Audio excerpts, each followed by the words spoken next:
ونتوكل عليه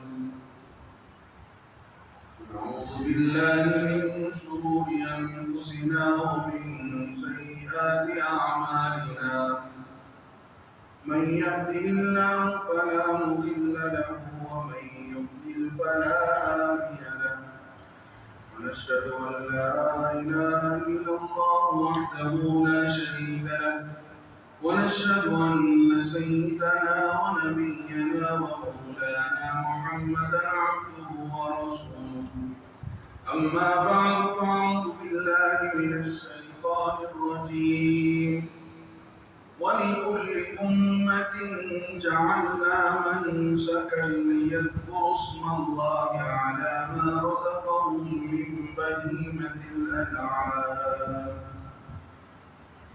فإلهكم إله واحد فله أسلموا صدق الله العظيم وقال نبينا صلى الله عليه وسلم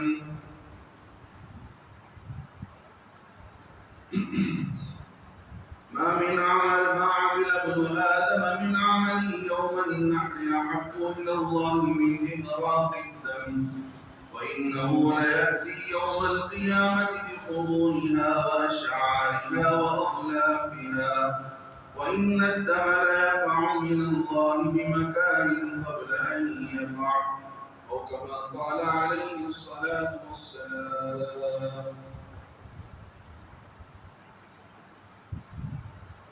قابل قدر ایمانی بزرگوں، عزیز نوجوان ساتھیوں، اللہ تبارک و تعالی نے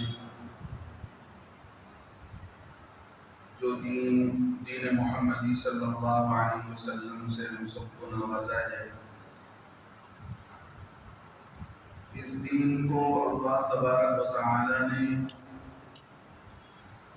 حضرت ابراہیم علیہ السلام کے ملت اور آپ کے دین پر، اس سانچے پر، اس طریقے پر اس دین کو اللہ تبارک و تعالی نے ڈھالا ہے۔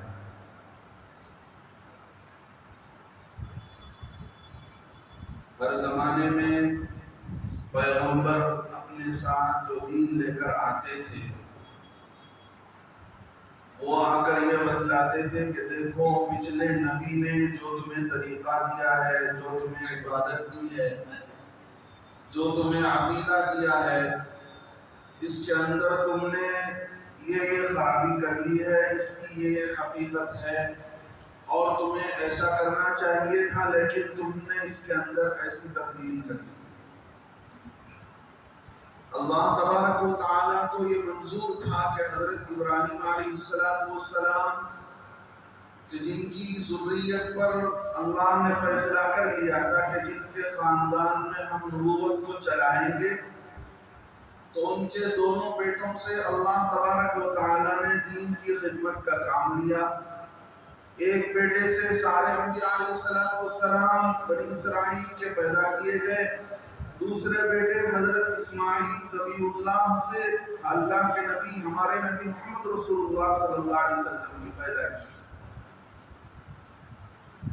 تو معلوم یہ ہوا کہ اللہ تبارک و تعالیٰ نے حضرت ابراہیم خلیل اللہ سے دین ملت کا، دین اسلام کے کام لینے کا اللہ نے فیصلہ کر لیا، لہذا اس امت کو بھی اسی بات کا حکم دیا گیا کہ لوگوں دیکھو واتبعوا ملت ابراہیم حنیفا، تمہیں بھی حضرت ابراہیم علیہ السلام کی ملت اور انہی کے طریقے پر تمہیں چلنا پڑے گا۔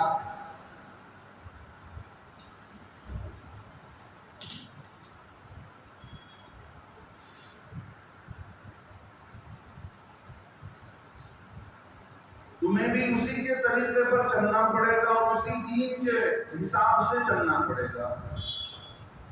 گویا اس امت کو جو دین اور جو طریقہ دیا گیا ہے، اسی پیٹرن پر، اسی شکل پر، جو شکل حضرت ابراہیم علیہ السلام کے دین کے اندر تھی۔ علماء نے شمار کیا ہے تقریباً 45 چیزیں ایسی ہیں جو حضرت ابراہیم علیہ السلام کے دین کے اندر تھی، انہی چیزوں کو اللہ تبارک و تعالیٰ نے اس امت کے اندر بھی باقی رکھا۔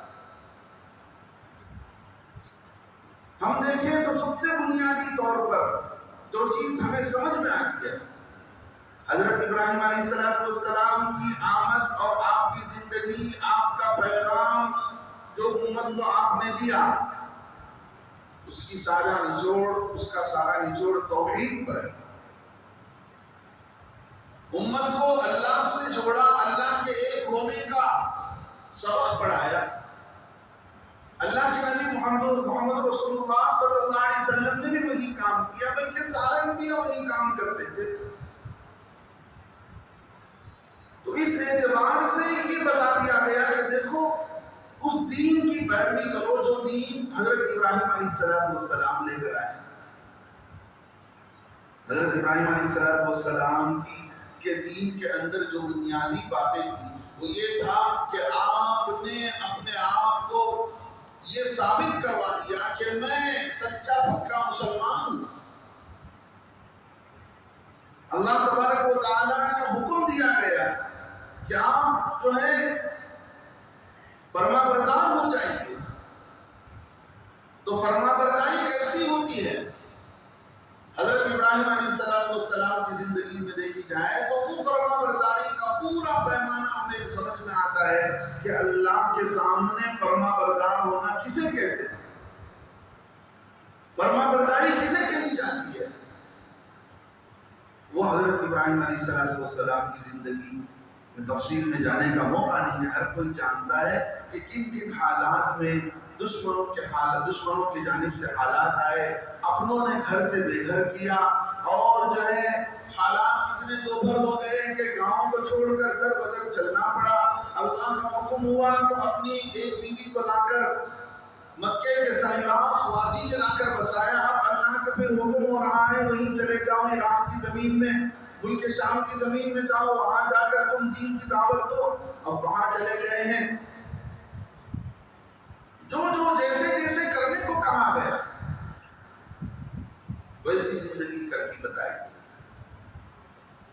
حضرت ابراہیم علیہ السلام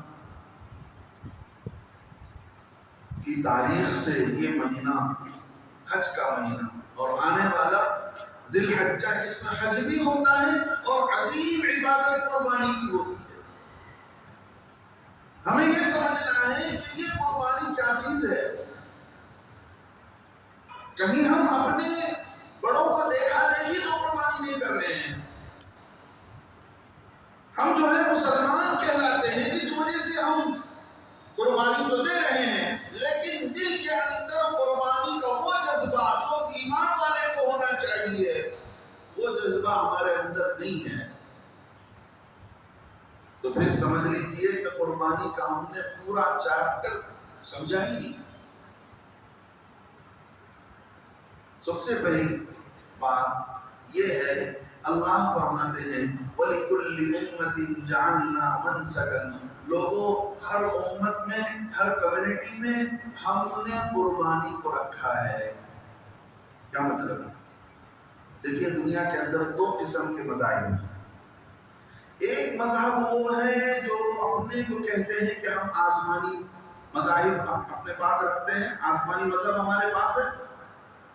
جو ہمارا ریلیجنس ہے، جو ہمارا ریلیجن ہے وہ کسی دنیا والے کے کریٹ کرنے سے نہیں بنا ہے، بلکہ آسمان سے اتارا گیا ہے۔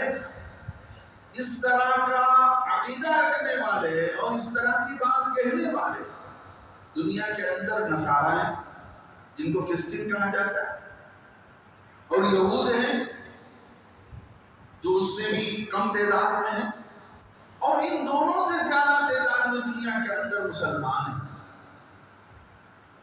اگر ان کا پاپولیشن حساب کر کے دیکھ دیا جائے تو تقریباً دنیا کے اندر 40 سے 42% یہ لوگ ہیں جو یہ کہتے ہیں کہ ہم آسمانی مذہب کو اپنے پاس رکھتے ہیں۔ اللہ فرماتے ہیں جو ہم نے امت بنائی ہے، جو ہم نے مذہب بنائی ہے، جو ہم نے دنیا کے اندر امت بنائی ہے، ہر امت کے اندر ہم نے قربانی کو رکھا ہے۔ تو آسمانی کتاب جو لوگ رکھتے ہیں ان کو تو اس پر اعتراض نہیں، قربانی کے کرنے پر، قربانی کی عبادت ہونے پر انہیں کوئی اعتراض نہیں۔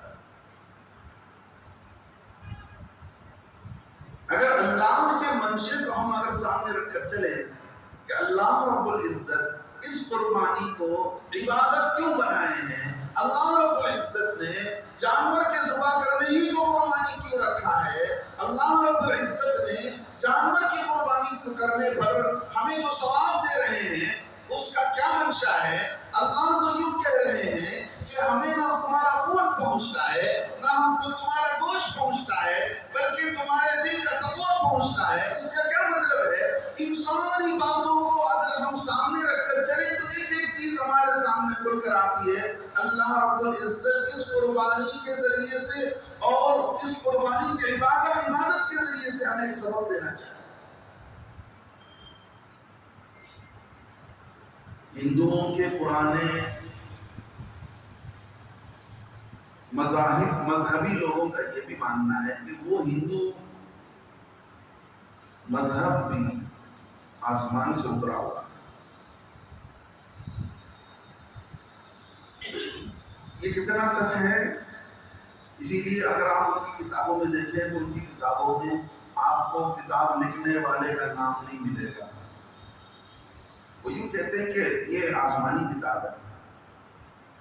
اسی وجہ سے ان کے درمیان میں بھی اگر آسمانی کتاب، اگر ان کو ہم مان لیں کہ یہ بھی آسمانی طریقے پر ان کے بیچ میں بھی کوئی نبی پہلے بھیجے گئے تھے، پھر ہوتے ہوتے اس میں تبدیلی آتے آتے پوسٹپونڈ ہوتے ہوتے ان لوگوں نے تبدیلی کر لی، پھر جو ہے اس کی یہ شکل بچ گئی جو آج ہمارے سامنے ہے، تو ان کے درمیان میں بھی قربانی کی، قربانی والا عمل ہے ان کے درمیان۔ آسام کے اندر، بنگال کے اندر مندروں میں گایوں کے بھینٹ چڑھائے جاتے ہیں، جانوروں کے بھینٹ چڑھائے جاتے ہیں، اور ان کا یہ موقع ہوتا ہے درگا پوجا کے اندر اور کئی ساری پوجاؤں کے اندر قربانی دینا، بتوں کے نام میں جانور ذبح کرنا ان کے بیچ میں پہلے سے چلا آ رہا ہے۔ اور قربانی عیسائی بھی دے رہے، یہودی بھی دے رہے، لیکن اسلام کی عجیب شان ہے کہ اللہ رب العزت جب جس موقع پر اسلام کے ماننے والوں کو کہتے ہیں کہ تمہیں یہ کرنا ہے تو سب اس وقت میں وہی کرنے بیٹھ جاتے ہیں۔ کہ مسلمانوں کو حکم دیا گیا کہ نماز پڑھو، آپ پورے شہر کے اندر جا کر دیکھیں گے تو ہر مسجد کے اندر اذان ملے گی، اس وقت میں ہر مسجد کے اندر مصلی ملیں گے، نمازیں ہو رہی ہوگی، نمازی لوگ اس وقت آپ کو باہر چلتے پھرتے نہیں ملیں گے۔ یہی عمل نماز کا ہے، یہی انداز حج کا ہے، یہی انداز روزوں کا ہے، یہی انداز اور عبادات کے اندر ہے۔ قربانی کا معاملہ بھی ایسے ہی ہے۔ سارے مسلمان دنیا بھر کے ایک دن کے اندر اللہ کے نام پر جانور ذبح کر رہے ہیں، تو یہ میسج جا رہا ہے کہ مسلمان کتنے ان کے اندر رحم نہیں ہے، جانوروں کو ذبح کر رہے ہیں، رحم ان کے اندر سے ختم ہو چکا ہے، گوشت خور لوگ ہیں۔ سب سے بنیادی بات یہ ہے کہ اللہ تبارک و تعالی نے یہ فیصلہ کر لیا ہے کہ میں ہر چیز معاف کر سکتا ہوں، لیکن میرے ساتھ اگر کوئی دنیا میں کسی کو پارٹنرشپ بناتا ہے، میرا پارٹنر بناتا ہے، میں اسے معاف نہیں کروں گا۔ اب اللہ رب العزت نے بتا دیا کہ دیکھو یہاں توحید ہے، میرا نام لیا جائے گا، میرے نام پر قربانی دی جائے گی، میرے نام پر سب کچھ کیا جائے گا، تمہاری جانی عبادت، تمہاری مالی عبادت، سب کچھ تمہیں جو کچھ کرنا ہے وہ میرے نام پر کرنا ہے۔ اور انسان کے لیے ہم دیکھیں تو انسان کے اندر دو چیزیں، ایک عقل ہے اور پارٹس آف دی باڈی ہے، انسان کا پورا جسم ہے۔ اب عقل تو کسی چیز کو مان لیتی ہے، ہم مان لیتے ہیں کہ اللہ کی ذات ہے، اللہ نے نبیوں کو اتارا ہے اور ان کو یہ حکم دیے گئے ہیں، لیکن عمل کا نمبر آتا ہے جسم کا، اور عمل بھی دو قسم کے ہیں، ایک عمل مالی عمل ہوتا ہے، مالی عبادت ہوتی ہے، اور دوسری عبادت جانی عبادت ہوتی ہے۔ جہاں عبادت کا نمبر آتا ہے اللہ تبارک و تعالی کے سامنے انسان سستی دکھانے لگتا ہے. کون مسجد کو جائے گا، کون سجدہ کرے گا، کون مال خرچ کرے گا. اللہ تبارک و تعالی نے بتا دیا کہ دیکھو اسلام اور مسلمان ان دونوں کا تعلق ایسا ہے کہ اس میں ذرا برابر کسی آدمی کے دل و دماغ کے اندر اعتراض نہیں پیدا ہونا چاہیے. جس آدمی کے اندر اسلام ہوگا وہ سچا پکا مسلمان بن کر زندگی گزارے گا، اللہ کے حکموں کے سامنے سر جھکا دے گا. اسلام کی ایک عجیب نشان ہے.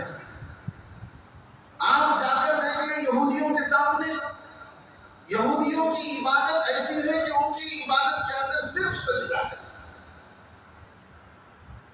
اور عیسائیوں کی نماز ایسی ہے کہ ان کی نماز کے اندر صرف رکوع ہے، اور ہندوؤں کے یہاں جا کر دیکھ لیں تو ان کے یہاں صرف قیام ہے، کھڑے ہو کر وہ اپنا درشن کرتے ہیں. آج کل کچھ لوگ سجدہ کرنا انہوں نے بھی شروع کر رکھا ہے. ان سب لوگوں سے الگ اگر ہم آسمانی مذاہب کا جائزہ لے کر دیکھیں تو اللہ تبارک و تعالیٰ نے ہمیں ایک ایسا عبادت کا طریقہ دے دیا، ایسا نماز کی شکل میں ایک ٹوٹلی انسائکلوپیڈیا دے دیا ہے جس کے اندر تکبیر بھی ہے، قیام بھی ہے، رکوع بھی ہے، سجدہ بھی ہے، اللہ کے سامنے سر رگڑنا بھی ہے، سارا سب کچھ رکھ دیا ہے. کیوں؟ اس دین کے بعد کوئی دین آنے والا نہیں. پچھلے دینوں کے اندر جو جو چیزیں دی گئی ہیں اس میں پارٹیشن تھوڑا تھا. اب یہاں پر پورا ایک سیٹ دے دیا گیا، کمپلیٹ کر کے ٹوٹلی ایک سارا خلاصہ دے دیا گیا کہ دیکھو یہ کرو.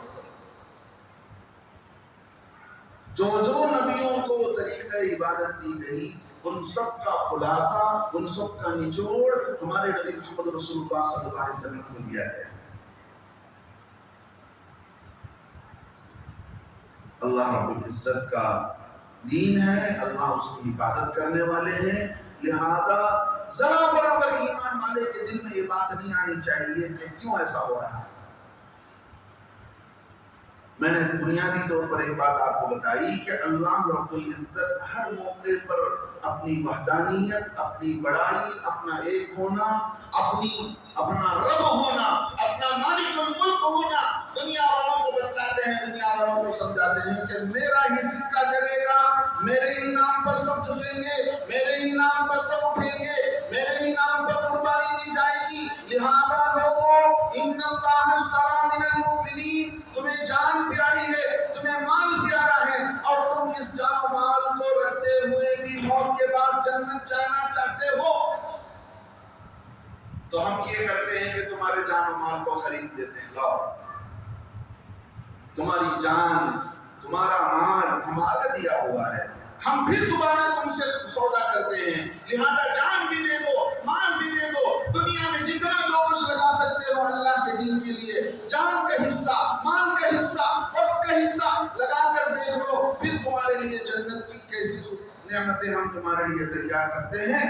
لا عین رأت، ایسی نعمتیں جس کو آنکھوں نے کبھی دیکھا نہیں، ولا اذن سمعت، جن نعمتوں کے بارے میں کسی کے کانوں نے نہیں سنا، ولا خطر بقلب بشر، کسی کے دل پر بھی یہ بات نہیں گزری کہ اتنی ساری نعمتیں وہاں رکھی. اللہ بتلاتے ہیں کہ دیکھو ہمارے سامنے جھکنا پڑے گا. اب حج کے لیے جا کر دیکھیں تو حاجی طواف پر طواف کر رہے ہیں، طواف پر طواف کر رہے ہیں. جو لوگ یہاں سے جاتے ہیں، دیکھا یہ جاتا ہے کہ لوگ عمرے حج سے پہلے کے زمانے میں جو بھی لوگ عمرے کے لیے جاتے ہیں، چاہے اب حاجی عمرے کے لیے، حاجی حج کرنے کے لیے گئے ہیں، یا اس سے پہلے جو بھی لوگ عمرے کے لیے جاتے ہیں زیادہ عمرہ کرتے ہیں، ثواب زیادہ ہے، لیکن بڑی عبادت طواف ہے. اللہ کے یہاں اس کا درجہ بہت ہے. اب عقل کو اگر استعمال میں لا کر دیکھا جائے، ایک کمرہ ہے، اس کمرے کا چکر کاٹ رہے ہیں. ہم نے سنا ہے پیارے صلی اللہ علیہ وسلم سے کہ اس کمرے کے برابر بیت المعمور ہے، اور اس بیت المعمور کے برابر میں عرش و کرسی ہے، اور اس بیت المعمور کا چکر فرشتے کاٹتے رہتے ہیں 24 گھنٹے. اب ایمان والوں کو حکم دیا گیا کہ اس گھر کا طواف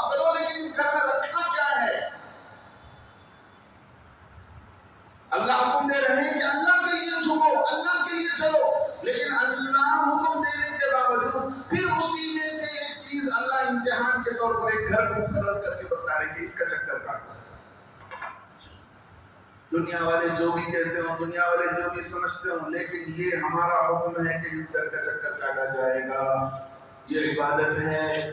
120 رحمتیں اترتی رہتی ہیں, 60 رحمتیں اس گھر کے چکر کاٹنے والوں کو ملیں گی, 40 رحمتیں نماز پڑھنے والوں کو ملیں گی جو اس وقت اس گھر کی طرف رخ کر کے نماز پڑھ رہے ہیں, 20 رحمتیں اس گھر کو محبت کی نظر سے دیکھنے والوں کو ملیں گی. تو عبادت اللہ رب العزت نے بتلا دیا کہ عبادت وہ نہیں ہے جو تمہاری عقل قبول کر لے, جو تم فیصلہ کر لو, جو تم طے کر لو کہ یہ عبادت ہے. نا, عبادت وہ ہے جو میں نے فیصلہ کر رکھا ہے. عبادت وہ ہے جو میں نے تمہارے لیے طے کر رکھا ہے. تمہاری سمجھ میں آئے تو بھی, تمہاری سمجھ میں نہ آئے تو بھی, کسی کو پسند آئے تو بھی, کسی کو پسند نہ آئے تو بھی. اب اللہ رب العزت نے حکم دیا کہ لوگوں دیکھو رحم کھاؤ ایک دوسرے پر. جانوروں پر رحم کھایا جاتا ہے, بچوں پر رحم کھایا جاتا ہے, لیکن قربانی کا نمبر آتا ہے. جس جانور کو آپ نے پالا ہے, اپنے ہاتھوں سے کھلایا ہے, اس پر رحم کیا ہے, قربانی میں ذبح ہونے سے پہلے تک آپ نے اس کے ایک ایک دانے کا, ایک ایک بوند پانی کا بھی خیال رکھا ہے. لیکن اب ہمارا حکم ہے کہ اس کو قربان کرو. یاد کرو حضرت مولانا اشرف علی تھانوی رحمۃ اللہ علیہ فرمایا کرتے تھے کہ لوگوں قربانی کے دنوں میں قربانی کے جانور خریدنے سے پہلے اپنی تاریخ کو سوچو, اسلام کی تاریخ کو سوچو کہ حضرت ابراہیم علیہ السلام نے کس انداز سے قربانی دینے کے لیے اپنے بچے کو لے کر گئے. بچے سے پوچھا فانظر ماذا ترى, بیٹے بتا میں نے خواب تو دیکھا لیکن کرنا کیا ہے. مشورہ کیا.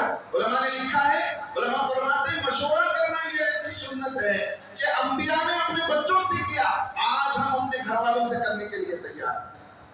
خود ڈیسائیڈ کر لیتے ہیں, خود لا کے ان کے سر پر تھوپتے ہیں. بچی سے کبھی مشورہ نہیں کرتے کہ فلاں بچہ پسند ہے کہ نہیں ہے. بچوں سے کبھی مشورہ نہیں کرتے کہ یہ ڈریس پسند ہے کہ نہیں ہے.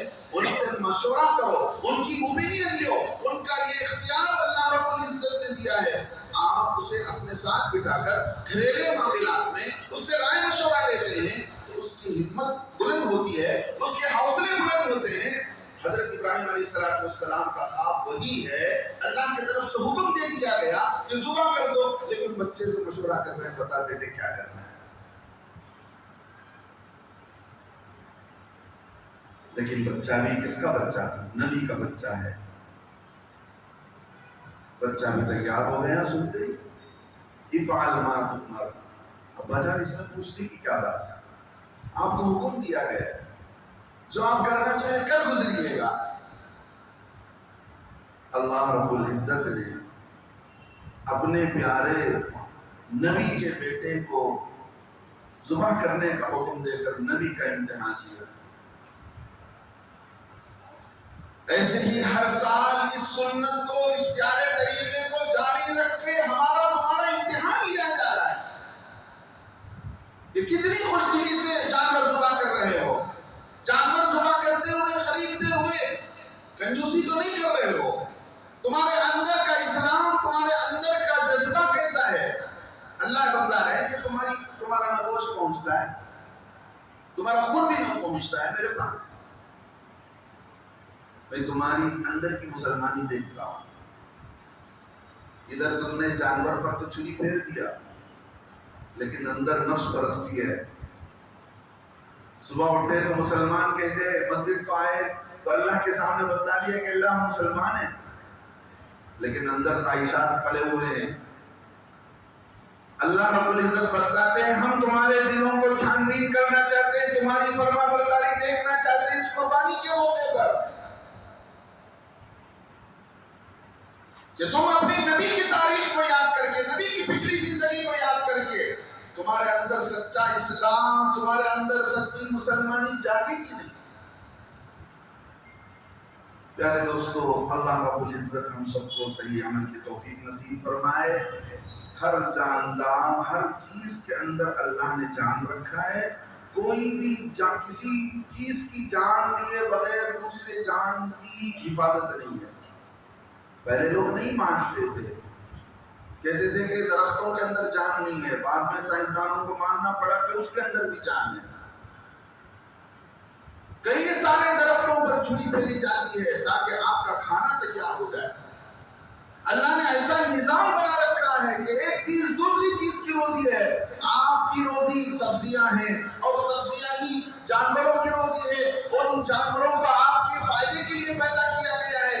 آپ اس سے اپنا فائدہ نکالتے ہیں، اس پر سامان لادا جاتا ہے، اس سے کھیتی کی جاتی ہے، اس کو کاٹ کر صبح کر کے آپ کے دسترخوان پر لایا جاتا ہے۔ یہ ساری نفع کی چیزیں اللہ رب العزت نے اس نے تمہارے لیے چھپا کر رکھ دیا۔ پھر اللہ رب العزت آپ کو بھی کسی کی رضا بناتے ہیں۔ قبر میں جانے کے بعد انسان بھی رضا بنتا ہے کیڑوں کا، اور وہ کیڑے کچھ قبر کی مٹی کھا جاتی ہے، کچھ باہر آ جاتے ہیں تو ان کیڑوں کو بھی کوئی دوسری چیزیں کھا جاتی ہیں۔ اس طرح اللہ کا نظام ہے، ہر جان والی چیز قربان ہوتی ہے دوسرے کے لیے، ہر قربان ہو کر وہ دوسرے کے لیے نفع بنتی ہے۔ جائیں لوگ آپ دیکھیں منہ پر کپڑا باندھے ہوئے ہوتے ہیں، وہ یہ کہتے ہیں کہ کوئی جاندار چیز ہماری زبان میں نہ چلی جائے، ہمارے منہ میں نہ چلی جائے، ہم اس کو بھی مارنا نہیں چاہتے، ہم اس کو بھی تکلیف نہیں دینا چاہتے ہیں، لیکن مزے لے کر کے دہی کھاتے ہیں۔ دہی پر جن لوگوں نے تحقیق کیا وہ یہ کہتے ہیں دہی سارے کا سارا بیکٹیریا ہے، دہی کے اندر پوری بیکٹیریا موجود ہے۔ اب ساری بیکٹیریا اور جراثیم کھا کر یہ کہتے ہیں کہ ہم کسی جاندار کو نہیں کھاتے۔ اللہ کے نظام سے، اللہ کے بنائے ہوئے ماحول سے اپنے آپ کو بچا نہیں سکتے ہیں۔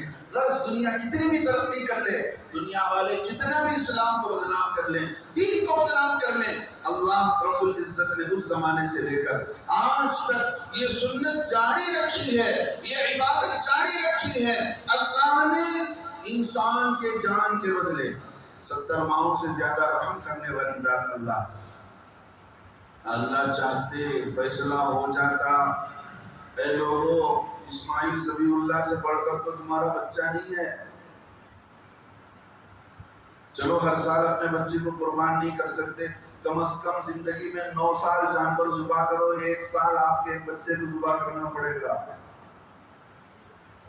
اللہ بھی رحیم ہے، اللہ کی ذات بھی کریم ہے، آپ کے دلوں کو ٹٹولتے ہیں، ہمارا امتحان لیتے ہیں کہ ہم کیا ہیں، ہم کس نمونے پر پہنچے ہوئے ہیں، ہمارا اسلام کیا ہے، ہماری مسلمانی کیسی ہے۔ صرف جانور ذبح کر کے اپنے کو سمجھ لیتے ہیں کہ ہمارا سب کچھ ہو گیا، لیکن اندر اسلام جاگا کہ نہیں؟ جس نبی کے طریقے پر چلنے کا حکم دیا گیا، حضرت ابراہیم علیہ السلام کی ملت کی پیروی کرنے کا حکم دیا گیا، انہوں نے نام رکھا هو سماکم المسلمین۔ قرآن کہتا ہے کہ حضرت ابراہیم علیہ السلام نے تمہارا نام رکھا ہے مسلمان ہو کر، کہ تم مسلمان ہو۔ تو اسلام کی ایک عجیب شان ہے، اللہ کے نام پر قربانی دینا۔ ہر مذہب کے اندر قربانی ہے، لہذا اسلام کے اندر بھی قربانی ہے، اور اسلام کے اندر قربانی کا جب نمبر آتا ہے وہاں پر عقل کے گھوڑے نہیں دوڑائے جاتے۔ جن لوگوں نے جانور کو قربانی کے لیے مناسب نہیں سمجھا، ان پر قربانی کرنا ظلم سمجھا، آج وہی جانور سڑکوں پر انسان پر ظلم کرتے پھرتے۔ اللہ بتلاتے ہیں یا تو اس سے کام لو، حمالی کا کام لو، بوجھ لا دو اس پر، دوسرے نمبر پر اس کو سے کھیتی باڑی کا کام لو، تیسرے نمبر پر اس کو کھا لو۔ انہوں نے یہ نہیں کیا، انہوں نے سڑکوں پر چھوڑ دیا۔ اب وہ جانور پریشان، کوئی ان کو کھلانے کے لیے تیار نہیں، اور وہ بے قابو ہو کر کسی پر بھی حملہ کر دیتے ہیں، کسی کی بھی دکان میں گھس جاتے ہیں اور کیا کچھ نہیں کر دیتے ہیں۔ یہ فطرت سے ہٹنے کا انجام ہوتا ہے۔ اللہ نے جانوروں کو ایک مقصد کے لیے پیدا کیا ہے، جیسے انسان کے پیدا کرنے کا مقصد ہے، لہذا ہمیں پوری ہمت کے ساتھ، پورے حوصلے کے ساتھ، پوری خوشی کے ساتھ قربانی کرنا چاہیے، اور قربانی کرتے ہوئے کسی کو تکلیف دینے سے بچنا چاہیے۔ نشو و نما اور دکھلاوے کے طور پر آپ اپنے جانور کو واٹس ایپ پر ڈال رہے ہیں اور اس کی ویڈیو بنا کر اپلوڈ کرتے جا رہے ہیں، یہ نہیں۔ پچھلے زمانے کے لوگ وہ ہوتے تھے نیکی کرتے تھے دریا میں ڈالتے تھے. آج کا دور یہ ہے کہ نیکی کرو واٹس ایپ پہ ڈالو، نیکی کرو فیس بک میں ڈالو، نیکی کرو انسٹاگرام میں ڈالو. ایسا معلوم ہوتا ہے کہ گویا اللہ نے 3 اکاؤنٹ کھول کر رکھی ہے. آپ نیکی کر کے ڈالتے جاؤ، ثواب بڑھتا جائے گا. جتنے لوگ دیکھتے جائیں گے، جتنے آپ کے ویورز بڑھتے جائیں گے، وہ گویا آپ کا پرسنٹیج ثواب کا بڑھتا جائے گا. یاد رکھ لینا، آپ نے ایک عبادت کی، اس عبادت کو آپ اور آپ کے اللہ جانتے تھے، کوئی نہیں جانتا تھا. غلطی سے بھی زندگی میں کسی کے سامنے آپ نے کہہ دیا کہ یہ میں نے فلاں موقع پر عبادت کی ہے، اس کی ویلیو کم ہو جاتی ہے اور اللہ لکھ دیتے ہیں کہ اس نے فلاں کو دکھلانے کے لیے یہ عبادت کی. لہذا اپنی عبادات کی حفاظت کیجیے. اور بعض لوگ یہ ذہن خراب کرتے ہیں کہ اللہ کے نبی صلی اللہ علیہ وسلم نے ایک اونٹ کاٹ کر سارے خاندان والوں کی نیت کی، ساری امت کے لیے نیت کیا، لہذا فون آتے ہیں حضرت ایک خاندان کی طرف سے ایک جانور دے دیں گے تو ذمہ داری ادا ہو جائے گی. اللہ کے نبی صلی اللہ علیہ وسلم نے ضرور ایک جانور کاٹا، ذبح کیا، ذبح کر کے اس کا ثواب ساری امت کے لیے نیت کر کے کہا کہ اللہ اس کو ساری امت کے لیے قبول فرما. اس کا یہ مطلب نہیں کہ آپ خاندان کے اندر 4 آدمی کھاتے پیتے ہیں، اللہ نے جن کو حیثیت دے رکھی ہے، جو طاقت ایماندار ہے، پورے خاندان کی طرف سے ایک جانور دے کر کہتے کہ اللہ قبول ہو گیا. جو لوگ اس حدیث کو دیکھتے ہیں، میں ان سے کہتا ہوں وہ حدیث انہیں کیوں نظر نہیں آتی جس حدیث میں اللہ کے نبی صلی اللہ علیہ وسلم نے 100 اونٹ ذبح کیا، اپنے ہاتھوں سے 63 اونٹ ذبح کیا. 63 اونٹ ذبح کرنے کے بعد بقیہ اونٹ کو حضرت علی رضی اللہ عنہ کے حوالے کر کے کہا کہ اس کو ذبح کرو اور ان 100 اونٹوں میں سے ہر ایک میں کا ایک ٹکڑا لو اور اس کو ہانڈی میں پکانے کے لیے تیار کر دو، پھر بقیہ سارا تقسیم کر دو. اللہ کے نبی صلی اللہ علیہ وسلم کی ایک حدیث آپ کو یاد آتی ہے جس میں اللہ کے نبی علیہ السلام نے ایک اونٹ ذبح کر کے فرمایا کہ اللہ اس کو میرے طرف سے قبول کر لے، اس کا ثواب. یعنی اس کا مطلب یہ تھا اللہ کے نبی علیہ السلام ثواب بانٹنا چاہتے تھے، اپنے خاندان سے ذمہ داری ہٹانا نہیں چاہتے. لہذا ایسے لوگوں کی باتوں میں مت آئیے. ہم لوگ ہیں جو اپنے کو سمجھتے ہیں کہ ہم نے زیادہ سمجھ رکھا ہے دین کو، علماء کرام سے ہٹ کر جو دین 1400 سال سے سمجھا جا رہا ہے اس سے ہٹ کر چند سو سالوں سے ایک نئے انداز سے دین کو سمجھا جاتا ہو تو اس کا اعتبار نہیں ہوتا ہے. اجماع کی ایک حیثیت ہوتی ہے. اللہ تعالیٰ اس زمانے سے اس دین کو اپنی اصلی شکل پر باقی رکھے ہیں تو اس کو اپنی اصلی شکل پر باقی رہنے دے دینا چاہیے. اللہ سے دعا ہے اللہ تبارک و تعالی ہمیں اس موسم کی قدر و قیمت جان کر سچے پکے معنوں میں کامل دین پر ہماری زندگی آ جائے. اللہ رب العزت اس کی توفیق نصیب فرمائے. اس کی کوشش کرنا چاہیے کہ چاند نظر آ جانے کے بعد جو 10 دن ہیں بڑی اللہ کے یہاں اس کی اہمیت ہے. ان دنوں کی بھی اہمیت ہے، ان راتوں کی بھی اہمیت ہے. قرآن کے اندر اللہ نے قسم کھا کر ان راتوں کی اہمیت کو بیان کیا ہے. لہذا ان 9 دنوں کی گویا پورے عشرے کی روزہ رکھنا یہ اللہ کے نبی علیہ الصلوۃ والسلام کی سنت ہے. لہذا میں دعا درخواست کروں گا کہ اس موقع پر اپنے آپ کو زیادہ سے زیادہ عبادات میں، اور حاجی وہاں پہنچے ہوئے ہیں، ہم بھی یہاں اللہ سے رو لگاتے رہیں. جتنا زیادہ اس سے زیادہ موقع ہو اللہ کے لیے، ہم اللہ کے دین کے لیے وقت فارغ کریں اور اچھے سے اچھا جانور ہم اللہ کے نام پر ذبح کریں. اللہ عمل کی توفیق نصیب فرمائے. آمین.